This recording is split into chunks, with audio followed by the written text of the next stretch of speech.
Hey booktube, it's Nick. I'm gonna try to make this video as short as I possibly can because I have quite a few books to talk about, but it's me, so who knows.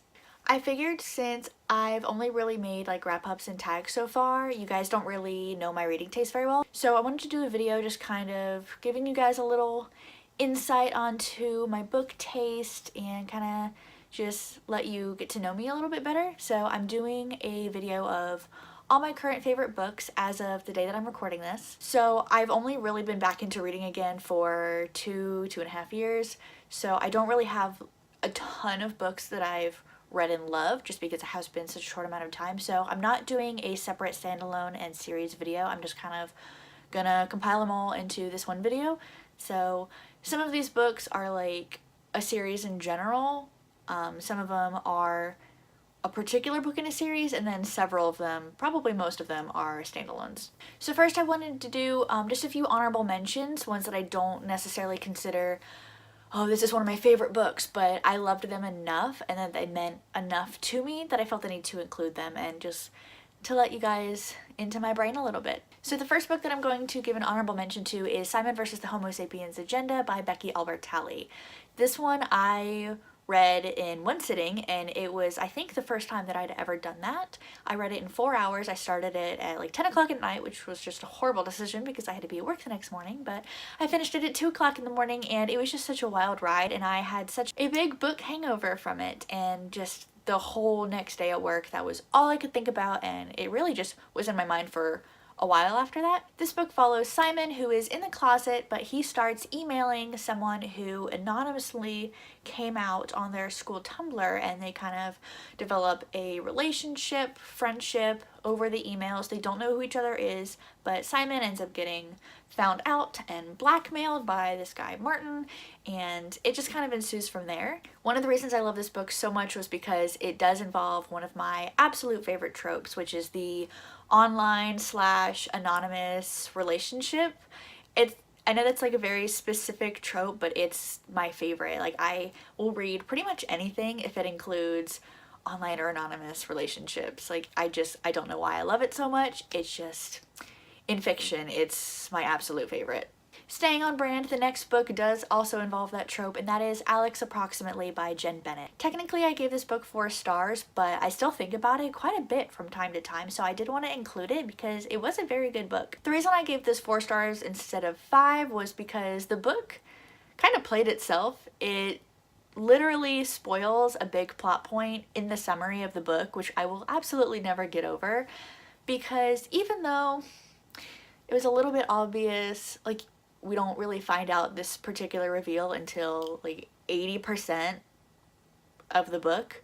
So I don't really know why it would tell you that on the back cover. So if it sounds interesting to you, then maybe don't read the summary. The story follows Bailey as she just moved to California to live with her dad, and she has formed an online friendship with this guy over a like film enthusiast website, and he lives in California, but she doesn't tell him that she's going there. She kind of wants to find out who he is and kind of just check him out herself before he expects her to be there. So she does that basically on her days off from working at the museum. She meets a couple people, a couple friends, somebody who she doesn't really like at first, but then starts to become a friend, and it's really good, it's really cute, and it was just a really fun time. The next mention is Eliza and Her Monsters. This follows Eliza, and she is the creator of a very popular webcomic called Monstrous Sea. She ends up meeting the most popular fanfic author of her webcomic when he transfers to her school, and they develop a friendship despite him not knowing that she is in fact the creator of his favorite webcomic. This book has really good anxiety rep, and I actually read this in one day, which is very rare for me because I love to read, but I need books in doses. Next on the mentions is On the Come Up by Angie Thomas. I did read this recently, and it was so good. I loved The Hate You Give. Don't get me wrong, I gave it 5 out of 5 stars, and it was fantastic, but I do think that I like On the Come Up a bit more, so I did put it on this list. We follow Bree, who wants to be a rapper like her late father. However, she wants to pave her own way and not just follow in his footsteps.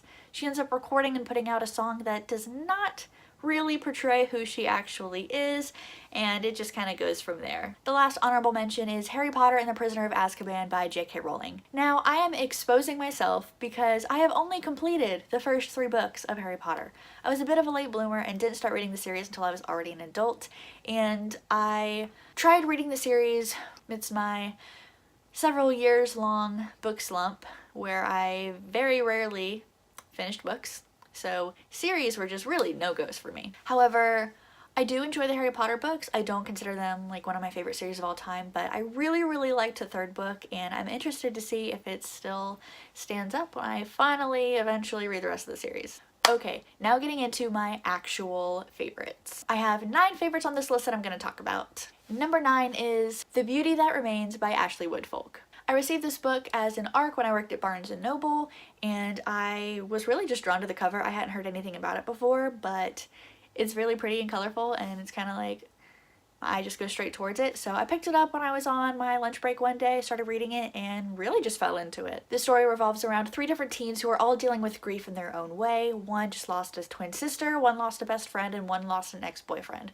Music is kind of the glue that brings them all together. This is a debut novel, and while it's been a little while since I read it and my reading tastes and opinions have changed since then, I would like to reread it, but I do still stand by my opinion and say that this is a very solid book, and I adored it when I read it. Now, something that I do think you should know about me is that I have a pretty big fascination with grief in books. This was another reason that I really liked this book, because it does deal with grief from all 3 of the narrators. The next book, coming in at number 8, also deals with grief, and that is The Astonishing Color of After by Emily X.R. Pan. I think that when I read this book, I was pronouncing the main character's name wrong, because in my head I was definitely reading it as Lee, but everyone else has been saying that it's Lay, and I don't know which one the correct one is, so I'm just gonna say Lay because that's what I've heard other booktubers say, so correct me if I'm wrong. This novel follows Lay, and she has just lost her mother due to severe depression. This does have an element of magical realism to it, as Lay believes that her mom has come back as a big red bird.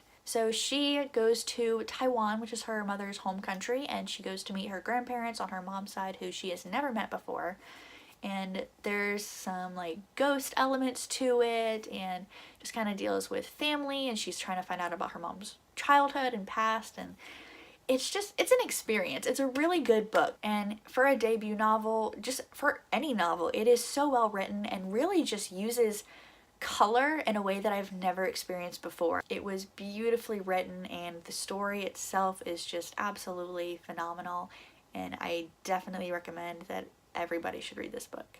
Coming in at number 7, I have The Poet X by Elizabeth Acevedo. This book is actually told in verse and follows Ziamara as she discovers her love for slam poetry. This book deals with a strained mother-daughter relationship, the over-sexualization of teenage girls, and really just finding yourself in the world and finding what you're passionate about. I did listen to this on audiobook, and it is exceptional. The author herself narrates it, and you can really tell that it's in verse, but it just flows in such a seamless way. I also think that this book is a perfect example of a well-written character, because even though I don't think that I'm anything like Ziamara, and I haven't really dealt with any of the things that she's dealt with, I still found her to be extremely relatable and very easy to root for. Number 6 is another very recent read, and that is An Enchantment of Ravens by Margaret Rogerson. I just read this last month, and it instantly became a new favorite of mine. It is a standalone fantasy novel, which is surprising because it's pretty small, but even though it's so short, it's such a fun time. It's so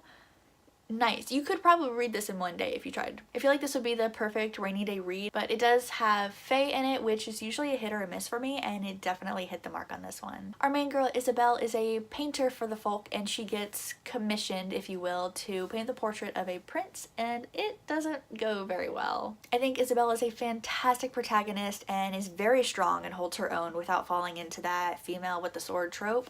And even though a lot of people say that it's very insta-lovey, I think that it was done very well, especially considering the length of the novel.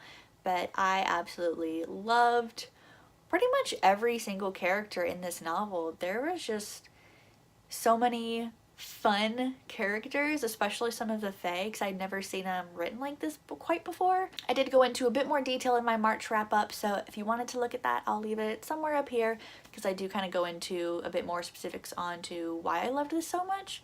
I am trying to keep this video a little short. Number 5 is actually a series, but I'm specifically going to be talking about 2 books in the series, the 2nd and the 4th book. That is the Throne of Glass series by Sarah J. Maas. And specifically, oh, shh. It's okay, there's a lid on it. Specifically, I'm going to be talking about Crown of Midnight and Queen of Shadows. These are the 2nd and the 4th book in the series. Now, I know, Sarah J. Maas's books are very polarizing. Pretty much just as many people hate them as they love them. I know they're not perfect. They are far from perfect, and the diversity is lacking. But I still have a really fun time with them, and I think that they're really fun books. Now, the 3rd book in the series is really where it takes a very distinct turn, and that's really where a lot of people either decide that they love it or hate it. But I think that these 2 were really, really fun, and they are very, very different from each other, as this one takes place before the big change in series, and then this one takes place right after. So I think that they're both very, very good. We didn't know.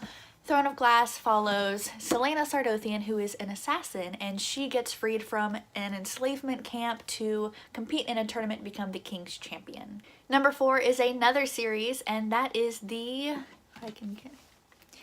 Why are these books so annoying to get out from my shelf today? I'm just gonna hold up the whole thing because I am super lazy. Percy Jackson and the Olympians by Rick Riordan. Now, The Lightning Thief is iconic, of course. It sets the tone for the whole series, which the whole series is just absolutely fantastic. It is a middle grade series dealing with the Greek gods in modern day times. Percy is a young boy who finds out that Greek gods are very real and very much still around, and he is the son of one. Even though I adore the whole series, I've mentioned before that the 4th and 5th books, the last in the series, really are where it peaks for me. Everything is just much more high stakes at the last 2 books, and we really just get a lot more development between all the characters and their relationships with each other and their dynamics. Even though there's spin-off series and continuations of the original series, I do think that it wraps up in such a nice way, and the last book is just so well done. Number 3 on my list is the mascot of BookTube, it seems, and for a good reason, and that book is The 7 Husbands of Evelyn Hugo. Evelyn Hugo is a Marilyn Monroe-esque type Hollywood starlet from the 1950s.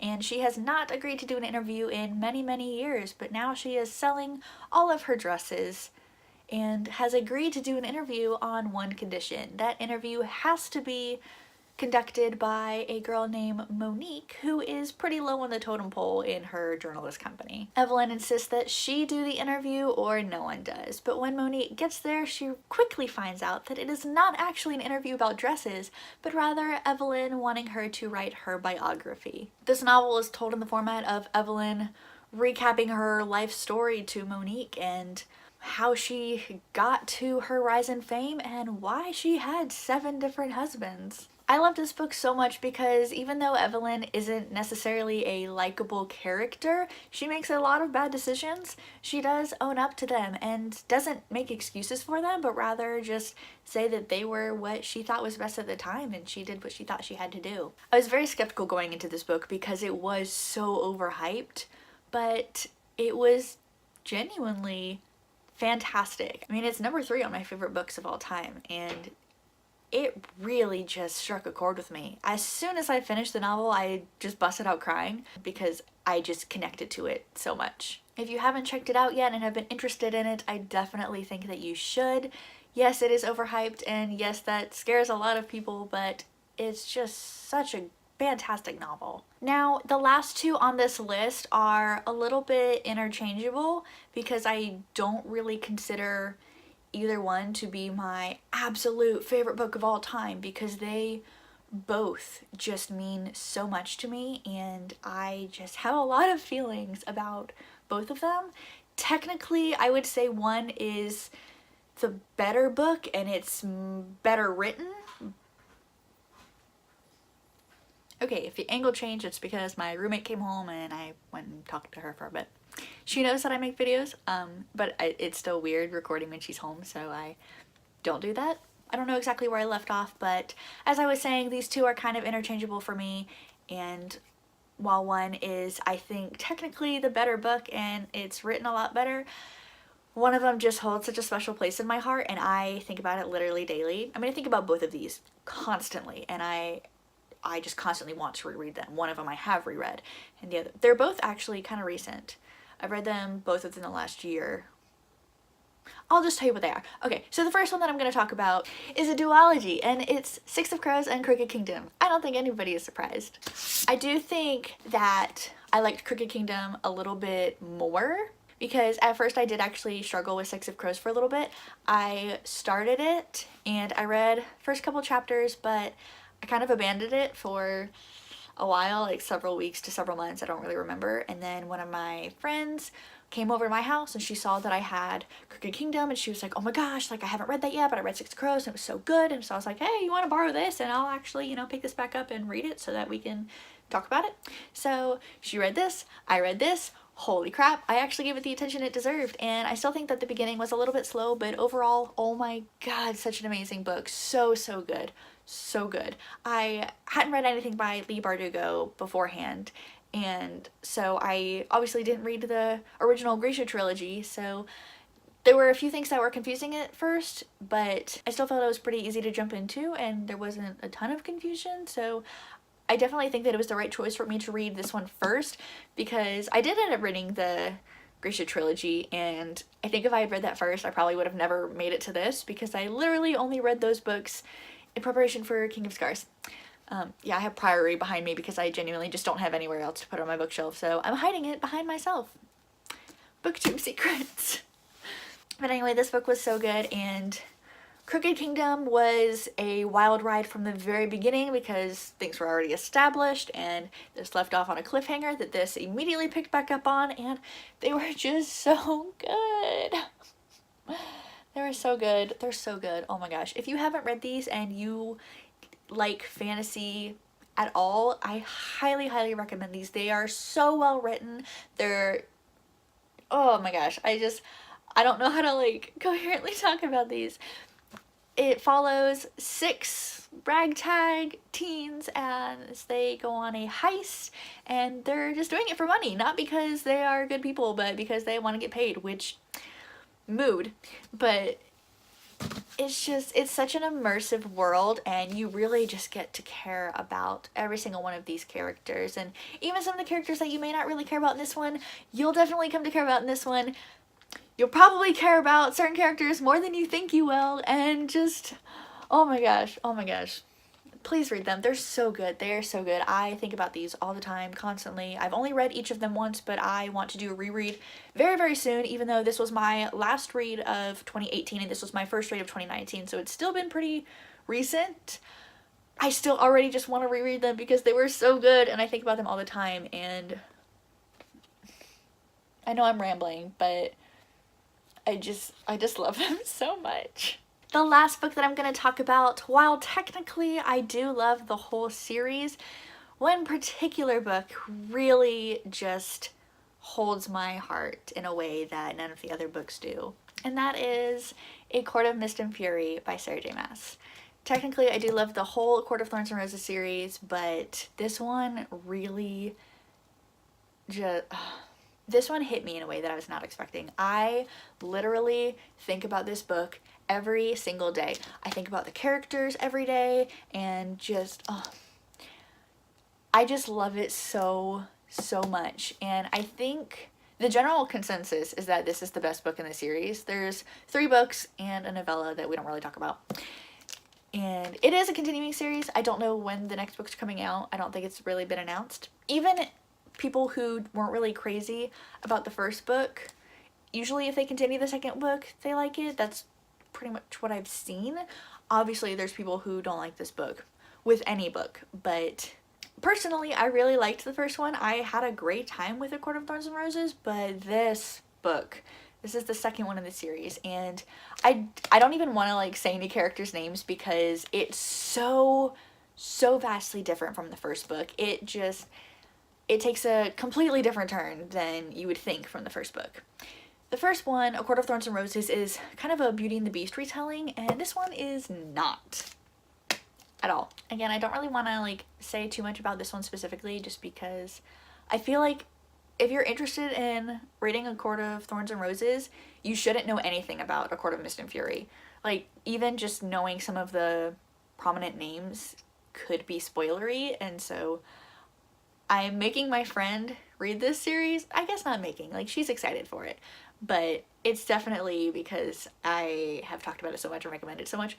But I will not even tell her like any names from this book. I refuse to tell her anything because I just want her to experience it for herself the first time. Because I actually was just a little bit spoiled. Like, I knew,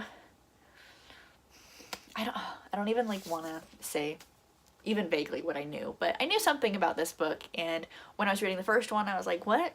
How's that gonna happen? That makes no sense. I don't understand what. But it all makes sense because it just happened so perfectly. So I would suggest giving this series a try if you're interested. It is a fae book. Like I said earlier, fae books are usually hit or miss for me. This one is definitely a hit, and I just love it so much. Like, I know that I haven't really said much else except for that, but it just really genuinely holds such a special place in my heart, and I'll be honest, I have second-guessed myself quite a few times on this book just because of how much backlash these books can get, but I don't want other people's negative opinions to sway me, because I definitely understand some of the critiques and criticisms of this book. Like I said earlier, Sarah J. Maas's books are far from perfect and they are not super diverse, but I just love this book so wholeheartedly, and I know it has its flaws, and I know that it could do so much better in so many areas, but it just hit me like no other book ever has. So for that, I do consider it one of my favorite books of all time. That is it for this video, and I hope that with this you got to know me a little bit better, because that was kind of the whole point. If I talked about any of your favorite books, let me know, and just let me know what your favorite books are. I want the comment section to be full of positivity and us just spreading love about our favorite books. Don't get me wrong, I love unpopular opinion videos, and I love tea and just seeing what books people hate. I love those videos, trust me, I thrive on them. But I don't want this to become that, so please keep it civil and nice in the comments, and just talk about what you love, not what you don't. Thank you so much for watching, and I will see you guys next time. Bye.